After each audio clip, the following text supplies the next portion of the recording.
Bismillahirrahmanirrahim. Assalamualaikum warahmatullahi wabarakatuh. Ya teman-teman semua, kita kembali lagi di materi yang sekarang, yaitu materi yang keempat. Oke, materi yang keempat ini adalah sukses menjadi marketing lewat jalur langit. Nah, ini merupakan salah satu materi yang banyak dianggap sepele oleh teman-teman marketing, tapi sebenarnya ini paling jos gitu ya teman-teman. Hasilnya paling jos. Ya, kenapa? Oh ya, mungkin teman-teman di sini yang pernah merasakan ya ilmu jalur langit ini bisa tulis di komentar ya bagaimana efeknya ya. Nah, kenapa ya jalur langit itu penting kita pelajarin ya? Karena ini dia teman-teman. Jalur dunia itu rame ya, banyak orang pakai jalur dunia semua ya, ikhtiarnya gitu ya. Sedangkan jalur langit itu cepat ya, ibaratnya jalan tol gitu yang sepi gitu ya, sedikit yang pakai. Nah, kayak karena ilmu ini banyak disepelekan jadi jarang yang pakai gitu teman-teman ya. Artinya apa? Eh, apa namanya? Peluang banget buat kita itu untuk eh, apa namanya bisa survive gitu ya teman-teman ya. Oke, nanti teman-teman yang sudah pernah mengamalkan atau menjalankan ilmu jalur langit, silakan teman-teman komen ya, cerita boleh gitu ya. Nah, ini saya sedikit cerita biar teman-teman tahu ya. Kayak gitu itu ada beberapa ada ibu-ibu ya. Nah, itu beliau rajin ngiklan ya, iklannya juga bagus gitu ya. Nah, ternyata ketika kita gali, kenapa belum closing gitu ya, ketika kita gali ternyata si ibu ini jadi tetangganya punya salah gitu ya ceritanya, tetangganya atau saudaranya gitu ya punya salah sama si ibu, terus kemudian ibunya kayak ya dendam atau mungkin pun sakit hati gitu ya. Nah, kira ketika kita suruh minta maaf gitu ya, walaupun yang salah bukan si ibu, ibunya yang benar gitu ya, tapi kita suruh minta maaf, kan pasti nanti ada tapi Kang ya, kalau masih ada tapi kayak gitu berarti belum ikhlas, belum maafin gitu ya. Pokoknya kalau kalau ikhlas, kalau maafin itu nggak ada kata tapi. Mau tapi apapun, tapi dia tuh orang begini, tapi dia tuh itu hati-hati. Maafin aja, terus kemudian minta maaf kita, yaitu lebih bagus minta maaf, kemudian datengin dan silaturahmi, bawain hadiah gitu. Berat ya, mungkin nggak mudah gitu ya.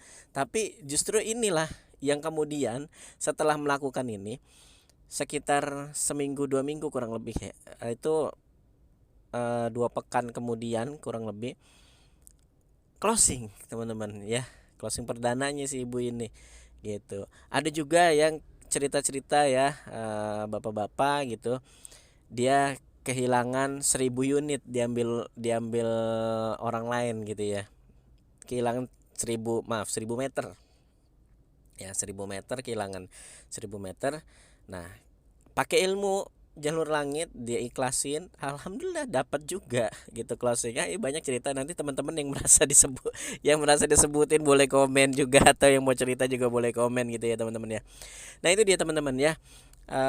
Hal yang paling penting ini sangat penting. Jadi rezeki itu ya teman-teman ya, kalau kemarin kita di mindset itu kita udah belajar tentang rezeki dan nasib ya. Kalau rezeki itu yang kita pakai, yang kita makan gitu ya. Sedangkan nasib itu adalah kita yang ngubah gitu ya. Kalau kalau rezeki itu udah dijamin sama Allah ya, sama Allah Subhanahu wa taala. Tapi kalau nasib itu kita kita ikhtiar tunjukin ke Allah gitu ya, bahwa kita benar-benar mau ngubah nasib, nanti Allah yang ngubah. Gitu teman-teman ya, karena Allah tidak akan mengubah nasib ke suatu kaum kecuali kaum itu yang mengubahnya sendiri gitu ya. Jadi kita tunjukin ikhtiarnya ya, kalau nasib itu baru ya. Nah, kita kadang tuh mencampur adukan antara urusan ikhtiar ya, fisik, dengan urusan kolbu. Nah, jalur langit ini lebih kepada kolbu ya, lebih kepada kalau kemarin kita mainan mindset ya, kita kita belajar mindset gitu ya. Nah, sekarang itu pelajarannya tentang kolbu ya, tentang hati ya. Dan hati ini sangat penting teman-teman ya. Nah, oke. Jadi biar teman-teman paham nih ya, apa sih bedanya rezeki sama nasib. Teman-teman punya rumah, satu rumah, punya rumah 10 ya, yang dipakai cuma satu ya, buat keluarga, buat anak istri ya, buat teman-teman tinggal. Nah artinya apa, rezeki itu yang satu rumah teman-teman tempatin, 9 rumah itu adalah nasib gitu ya teman-teman ya. Nah sedangkan rezeki itu adalah rumah itu kan rezeki dari Allah ya. Ya tempat tinggal itu, tempat kita bersinggah itu eh, apa namanya, rezeki dari Allah. Rezeki itu bisa itu rumah sendiri, bisa itu rumah kontrakan, bisa itu rumah mertua, bisa rumah orang tua, bisa rumah siapapun, bahkan ketika kita bisa singgah di masjid itu pun rezeki gitu loh. Nah itu namanya rezeki. Rezeki itu apa? Allah yang jamin. Kita nggak bakal kelaparan, kita nggak bakal nggak dapat tempat tinggal, pasti dapat tempat tinggal, pasti punya tempat berteduh. No, nggak ada manusia, satu manusia pun yang tidak punya tempat tinggal atau tidak punya tempat berteduh, pasti ada, walaupun dia ngemper ya, itu pun rezeki gitu ya. Rezeki dia dikasih emperan gitu nasibnya. Nah kalau mengubah nasib, ngubah nasib jadi rumah sendiri gitu ya, punya satu rumah, dua rumah, tiga rumah, 10, itu ikhtiar gitu ya. Jadi rezeki itu apa namanya, jadi jangan sampai gini, ya udahlah nggak closing mah, belum rezeki gitu ya. Bukan gitu konsepnya gitu ya. Diikhtiarkan, tapi hatinya, paham ya teman-teman ya, hatinya ikhlas gitu ya. Apa yang Allah berikan hasilnya itu kita serahkan kepada Allah, itu tawakal. Jadi urusan hati nih teman-teman. Jadi ketika kita kita berbicara tentang jalur langit ya, itu adalah tentang hati. Jadi bedain ya teman-teman ya, paham ya. Jadi kalau misalnya kita closing, kita udah apa namanya, iklan gitu ya, tapi belum closing ya. Bukan kita menyerah, ya udahlah, rezeki mah Allah yang ngatur, bukan itu ya.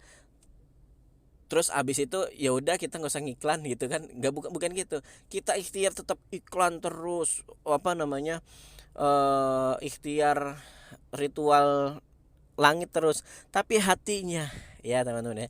Jadi hatinya itu loh yang jadi apa namanya, dia ikhlas. Ya udah saya sudah ikhtiar ya, hasil dari ikhtiar saya itu saya serahkan kepada Allah.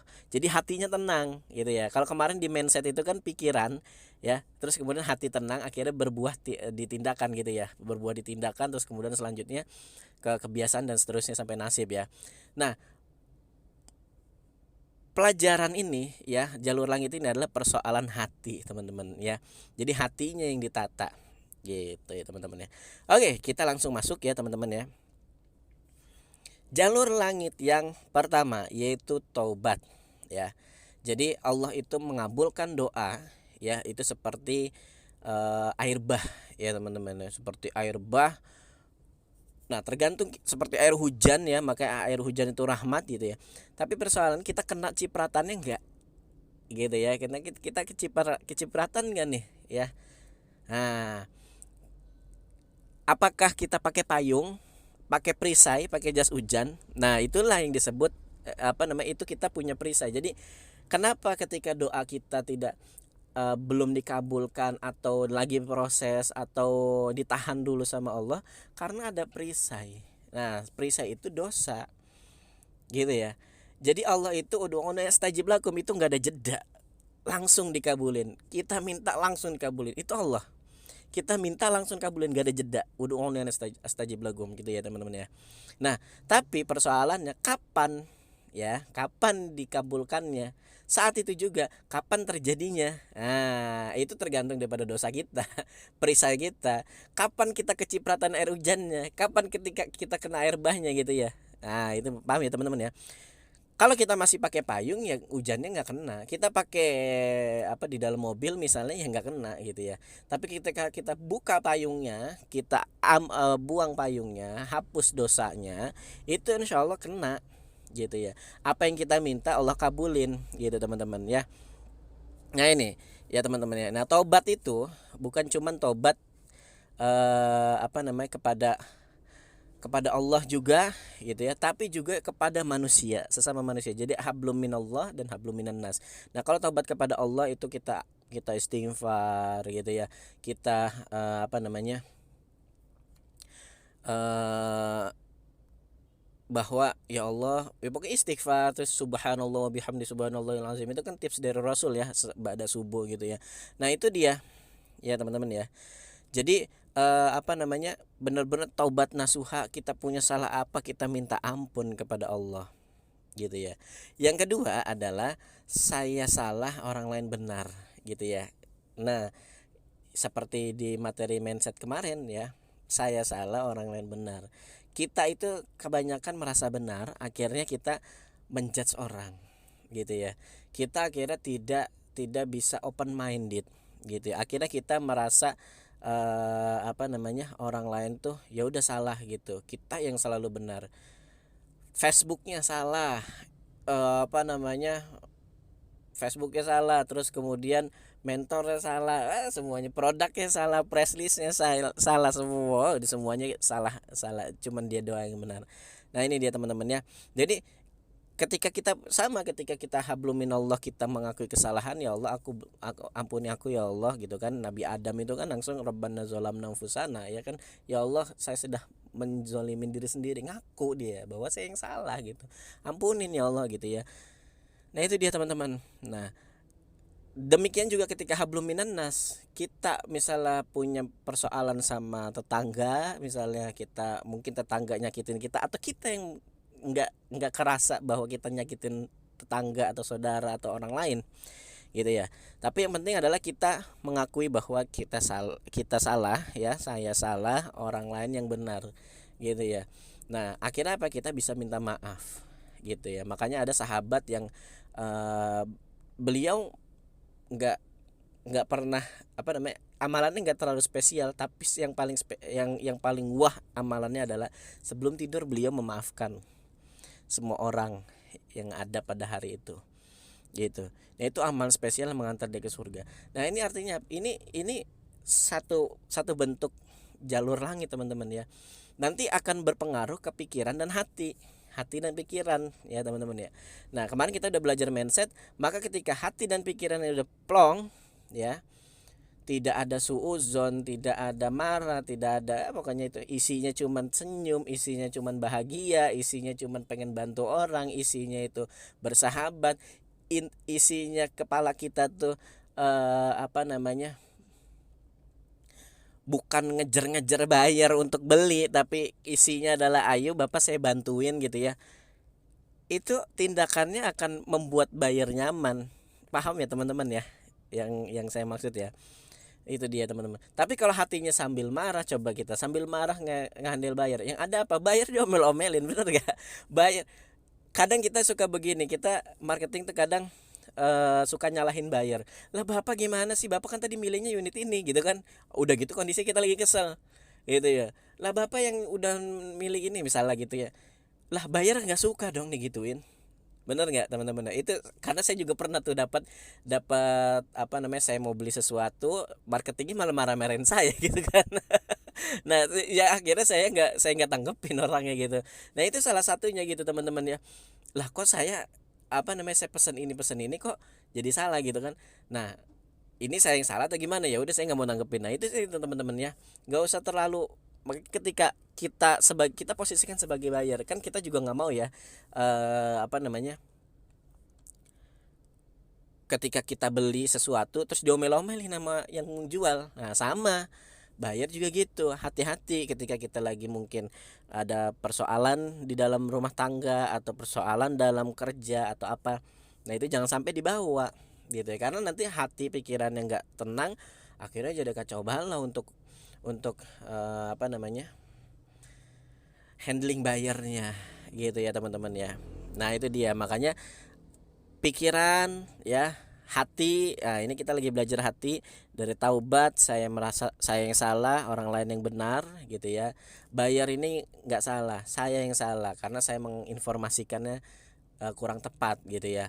Nah bayar yang benar, nah, berarti mohon maaf Bapak, itu saya pernah seperti itu. Dan bayar itu teman-teman ya, merasa merasa apa namanya, merasa ini marketing bagus banget gitu loh, apa namanya, saya yang minta maaf duluan, padahal sebenarnya memang kesalahannya dibayar gitu teman-teman ya. Jadi dia survei malam-malam gitu ya, dan dadakan gitu kan. ya kalau survei dadakan kan berarti kan orang kantor nggak ada gitu ya. Nah itu dia, akhirnya mohon maaf bapak, kita minta maaf gini gini gini gini. Nah itu dia teman-teman ya, jadi kita yang mana, kalau kalau kitanya nggak fresh kan, bapak lagian sih gitu ya. Malam-malam orang udah pada ya, kantor udah tutup pak kan gitu ya. Tapi enggak, kita minta mohon maaf bapak, apa namanya, tadi udah dikonfirmasi seperti ini gitu ya. Nah itu teman-teman ya, jadi hati itu, pikiran itu akan vibrasinya akan nyampe ke buyer gitu ya. Terus kemudian, nah ini persoalan hati lagi, turun ke apa namanya selanjutnya, yaitu melepaskan, melupakan, meminta maaf dan memaafkan ya teman-teman ya. Jadi melepaskan itu bahwa kalau kita mungkin ada orang yang salah sama kita gitu ya, orang yang bikin kita sakit hati gitu ya, kita lepaskan aja gitu ya. Udah, persoalan-persoalan sepele itu dibuang aja gitu ya. Persoalan-persoalan yang enggak berkah, yang tidak membawa berkah, yang tidak membawa kepada kemajuan, udah tinggalkan, lepasin gitu ya. Terus kita lupakan gitu ya. Jangan benar-benar orang baru ngomong A kita tersinggung, terus kita ingot terus gitu ya. Padahal cuma di pikiran kita doang. Bisa lagi nih, apa namanya, alah, emang lu bisa jualan misalnya gitu ya, atau alah, emang lu punya duit gitu ya, terus kita tersinggung, dan itu pikiran kita kan akan macam-macam tuh ya. Ya Allah, nih orang, gue direndah-rendahin, gue di Allah. Paham gak teman-teman? Padahal kalau teman-teman dengar seperti ini itu hal sepele ya, tapi kalau orang, ketika kita tidak jernih pikirannya, maka kita akan awas aja loh. Oh, paham ya teman-teman ya? Sering ya seperti kita. Nah, itu kita lupakan aja teman-teman ya. Lupakan, forget gitu ya. Nah, terus kita yang minta maaf. Memang nggak mudah ya. Semua orang juga pasti akan ada khilafnya, tapi seenggaknya kita berusaha ya untuk lebih baik. Salah satunya adalah meminta maaf. Mohon maaf Bapak. Mohon maaf, bahkan sama orang kita disakitin ya kita minta maaf gitu teman-teman. Dan kita memaafkan. Jadi teman, memaafkan itu kalau masih ada tapi ya itu berarti belum memaafkan. Tapi tuh dia begini Kang, tapi tuh dia begini Kang. Nah itu belum memaafkan tuh teman-teman ya, belum ikhlas memaafkannya. Gitu ya teman-teman ya. Oke. Jalur langit yang kedua adalah husnuzon. Husnuzon kepada Allah dan juga husnuzon kepada manusia. Jadi kita kan hablum minallah, hablum minan nas gitu ya. Berprasangka baik kepada Allah ya, karena Allah itu sesuai prasangka hambanya gitu ya. Jadi ketika kita, mungkin teman-teman pernah dengar ya, ketika kita berdoa, kita harus berprasangka baik kepada Allah bahwa Allah itu udah yastajib lagum gitu ya. Kita minta Allah langsung kabulin gitu ya. Kita minta Allah itu langsung kabulin. Jangan di cancel. Caranya gimana ya? Emang bisa ya? Misalnya gini, teman-teman hari ini closing langsung 100 unit. Di kepalanya pasti langsung, emang bisa ya? Dari mana gitu ya? Nah, itu udah suuzon sama Allah itu ya. Padahal Allah bisa aja 100 unit langsung dapat gitu ya. Tiba-tiba teman-teman mungkin ya, apa namanya, teman SD-nya ternyata dia ada di kementeriannya dia lagi butuh buat perumahan atau buat apa namanya, guru-guru yang pengen investasi gitu kan. Akhirnya beli kafling teman-teman ada 100. Bisa kan teman-teman? Ya. Itu cara Allah banyak macam-macam gitu. Jadi prasangka baik gitu. Kalau misalkan tapi wajar di awal mungkin teman-teman ketika apa namanya, berpikir bahwa gue closing 100 unit dari mana gitu ya. Mungkin awal-awal ketika dikatakan seperti itu teman-teman akan berpikir seperti itu ya teman-teman. Dikatakan teman-teman hari ini closing 100 unit gitu ya. Mungkin teman-teman akan berpikir dari mana. Nggak apa-apa. Besok dibilang lagi, besok hari ini saya closing 100 unit. Pikiran masih mendominasi tuh, pikiran nggak positifnya. Ulang lagi terus, besok ulang lagi, saya closing 100 unit, saya closing 100 unit hari ini. Insya Allah pikiran nggak akan tuh 30 hari aja ya berpikir seperti itu, mengatakan seperti itu, pasti pikiran kita, oh iya ya gitu, akan yakin sendiri. Coba teman-teman praktekin ya. Nah itu husnuzon kepada Allah. Jadi apa namanya, kita bisa apa namanya, Allah itu menciptakan apa yang kita ingin langsung bisa gitu. Makanya teman-teman mungkin pernah dengar ya, apa namanya, bahwa kita, misalnya kayak gini, kita lagi pengen asinan nih, terus tiba-tiba tukang asinan datang, pengen tahu bulat nih, terus tukang tahu bulat datang gitu ya. Nah itu adalah salah satu daripada Allah mengijabah. Kita baru ingin aja kita dijabah sama Allah gitu ya. Sama kayak saking tidak punya dosanya ya, saking dosanya nggak ada gitu ibaratnya, atau dosanya cuman sedikit, ibunda Siti Maryam itu sampai apa namanya, minta apa-apa langsung dikasih sama Allah ya, nggak cuman pengen pengen jeruk langsung datang gitu ya teman-teman ya. Nah itu dia teman-teman ya, prasangka baik, husnuzon kepada Allah. Ketika Allah itu sesuai prasangka hambanya, kalau kita yakin bahwa Allah, makanya kan dijelaskannya beriman dulu, benar nggak, baru amal soleh. Innalladzina amanu wa amilus solihat, selalu seperti itu ya teman-teman ya. Habis amal soleh, habis yakin, orang-orang beriman yang beramal soleh, karena yakin dulu, optimis dulu, mindsetnya dulu, hatinya dulu yakin, baru kita action gitu teman-teman. Nah itu dia. Terus kemudian yang kedua, prasangka baik kepada orang lain ya. Nah ini dia teman-teman, kadang kita juga kebayar itu, misalnya apa namanya, ini orang beli nggak ya gitu ya, tampang-tampang nggak beli nih gitu ya. Nah itu nggak boleh teman-teman ya, ini nggak boleh gitu. Kalau dia datang jangan langsung buang pikiran itu, dia pasti beli, dia beli gitu, datang ke sini dia tuh lagi pengen beli gitu teman-teman ya. Nah kita husnuzon kepada orang lain gitu. Jadi bahwa apa namanya,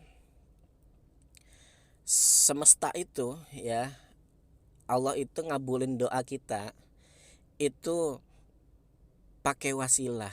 Nggak mungkin kalau kalau kalau mungkin aja gitu ya, misalnya kita minta uang jatuh dari langit tek langsung gitu ya. Tapi Allah itu kepada kita kan bukan nabi, benar nggak? Kita kan bukan ya, kita banyak banyak dosa, benar ya. Maka Allah pakai wasilah gitu ya. Maka misalnya kayak gini, kita minta uang untuk apa namanya, untuk apa gitu, misalnya untuk beli ini gitu ya, atau kita pengen punya mobil gitu ya, pasti ada wasilah-wasilah tertentu dari orang lain gitu ya. Apakah tiba-tiba ada orang gitu ya jual mobil dengan harga murah gitu karena dia butuh uang, dah kebetulan kita punya duit qadarullahnya gitu ya. Nah akhirnya kita bisa beli mobil itu. Banyak terjadi kayak gitu teman-teman ya. Nah itu dia teman-teman ya. Jadi prasangka baik kepada Allah, husnuzon kepada Allah, bahwa Allah itu sesuai prasangka hambanya. Maka berprasangka baik kepada orang lain itu adalah hal yang wajib juga. Karena apa? Karena kita itu wujud juga berprasangka baik kepada Allah, karena Allah itu menurunkan wasilah tersebut gitu ya. Nah berprasangka baik juga kepada diri sendiri gitu ya teman-teman ya. Berprasangka baik kepada diri sendiri bahwa kita ini apa namanya, harus percaya sama diri sendiri lah. Kalau nggak percaya sama diri sendiri, percaya sama siapa gitu ya. Terus apa namanya, kita nggak percaya bahwa kita bisa closing, kita nggak percaya bahwa kita bisa digital marketing, kita nggak percaya bahwa kita bisa closing ratusan unit gitu ya, puluhan unit, tiap unit lah minimal 10 unit per bulan gitu ya. Kalau kita nggak percaya, kita akan berpikir bahwa oh ya udah gitu, ya udah itu mah nggak bisa lah gitu. Nah itu kan dari mindset juga teman-teman ya. Nah awali dengan bahagia. Ketika kita berprasangka baik kepada Allah, maka hati kita akan bahagia, benar nggak teman-teman ya. Kita bahwa closing tiap bulan itu 10 unit itu bisa gitu ya, karena Allah ngizinin, karena Allah ngabulin doa kita. Wasilahnya nanti Allah akan mendatangkan orang-orang terbaik yang akan membeli produk kita, benar nggak? Tapi kita juga percaya bahwa dengan saya ikhtiar, bahwa saya menunjukkan bahwa saya serius gitu loh. Nah, akhirnya kita akan bahagia. Nah, jalur langit yang ketiga adalah mendekatkan diri kepada Allah ya. Nah, yang pertama vibrasi dan energi Al-Qur'an. Gitu teman-teman ya. Vibrasi dan energi Al-Qur'an ini sangat-sangat besar ya teman-teman ya. Energi Al-Qur'an itu apa namanya? Semua jawaban itu ya, kita pertanyaan apapun, semua jawaban itu persoalan hidup ada di Al-Quran. Kalau teman-teman nggak percaya, coba, karena semua itu punya energi.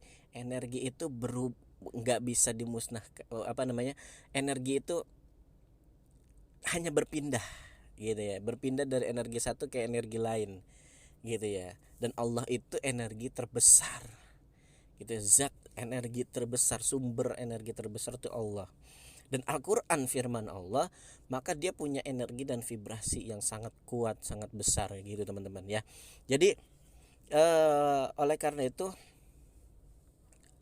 ketika kita apa namanya memakai Al-Quran untuk setiap misalnya kita mau mengambil keputusan gitu ya, kita mau mengambil keputusan, ini saya iklan di sini bagaimana ya Allah, mohon titipkan satu ayat untuk hamba gitu ya. Kita buka Quran, kita habis sholat nih, kita apa namanya, nanya sama Allah, ya Allah titipkan satu ayat, saya ini lagi pengen iklan di Facebook, menurut engkau gimana ya Allah gitu ya. Kita buka, itu pasti akan, ini saya sering praktekkan teman-teman ya, akan ada satu ayat yang itu jelek banget gitu ya. Kalaupun belum dapat, kita buka lagi, itu pasti nanti akan dapat, dan itu akan terangkai, biasanya seperti itu teman-teman ya. Nah, itu dia energi Al-Quran. Nanti mungkin kita akan bahas itu ya, tapi seenggaknya di sini saya hanya sharing bahwa membuka aja bahwa nanti ada materinya seperti ini teman-teman ya. Terus kemudian zikir dan sholawat, ini zikir dan sholawat juga energi teman-teman ya. Ya teman-teman tahu lah ya, ada zikir-zikir pembuka rezeki gitu ya, yang membuat kemakmuran gitu ya. Ada sholawat itu mendatangkan rezeki banyak gitu ya teman-teman. Terus kemudian jalur langit yang keempat adalah silaturahmi ya. Balik lagi ya yang ke tadi, bahwa kita husnuzon kepada manusia sebagai wujud bahwa kita husnuzon kepada Allah, bahwa Allah akan menurunkan rezeki closing gitu ya, melalui wasilah manusia-manusianya, makhluk-makhluknya gitu teman-teman ya. Nah salah satunya adalah dengan wasilah silaturahmi gitu, karena silaturahmi itu memperpanjang rezeki, membuka pintu rezeki dan memperpanjang umur gitu teman-teman ya. Itu kan hadis Nabi ya. Terus kemudian jalur langit yang kelima ya, itu adalah amal soleh dan investasi ya. Jadi teman-teman ketika dapat uang closing misalkan, itu mulai amal soleh. Apakah beramal soleh itu macam-macam ya, bisa sholat sunnah, tahajudnya, duhanya, kemudian sedekahnya gitu ya. Nah sedekah jangan bilang nunggu aja deh, nunggu deh closing, nggak bisa teman-teman ya. Sedekah brutal itu benar-benar keren teman-teman ya, sedekah brutal. Jadi kalau ada orang sedekah begini, justru ilmu sedekah itu yang paling keren teman-teman ya, ilmu sedekah tuh keren banget. Allah itu udah janji, kita sedekah sekian dibalas sekian gitu loh. Itu udah ada logikanya teman-teman, dan ini keren banget. Jadi kenapa ini balik lagi tadi ya, bahwa Allah ketika kita mau ngubah nasib, rezeki itu udah diatur ya. Ketika kita mau ngubah nasib, maka kita sedekah itu ya, maka kita akan apa namanya, mendapatkan misalnya gini, energi yang positif gitu teman-teman. Jadi sedekah itu kita menunjukkan bahwa ya Allah, saya itu pengen mengubah nasib ya Allah ya, saya serius ikhtiar ini ya Allah. Sedekah. Jadi sedekah brutal itu ibaratnya kita nunjukin keseriusan kita gitu loh teman-teman. Investasi itulah. Jadi kalau mau rezeki kan udah di apa namanya, dijamin. Nah kalau nasib itu kita ngubah ya, kita ubah menunjukkan ikhtiar. Nah salah satu ikhtiarnya itu adalah sedekah gitu teman-teman, dan itu salah satu investasi. Dan kemudian jalur langit yang kelima ya teman-teman, ada tahajud, duha, tilawah Quran, menuntut ilmu agama, istighfar, sholawat, sedekah ya. Terus kemudian sharing ilmu agama, mengajak kebaikan, jariyah, dan dakwah. Seperti itu teman-teman ya. Jadi teman-teman silahkan cari kajian ilmu ya, kajian ilmu agama, berdakwah, ngajak kebaikan, termasuk juga di properti syariah ini kita juga berdakwah ya teman-teman ya. Kemudian jariyah ya, jariyah ini buat amal yang paling mengalir terus teman-teman ya. Nah itu dia teman-teman ya, sedikit ilmu ya yang bisa saya sharing, semoga bermanfaat. Sukses untuk kita semua. Kurang lebihnya mohon maaf. Wassalamualaikum warahmatullahi wabarakatuh.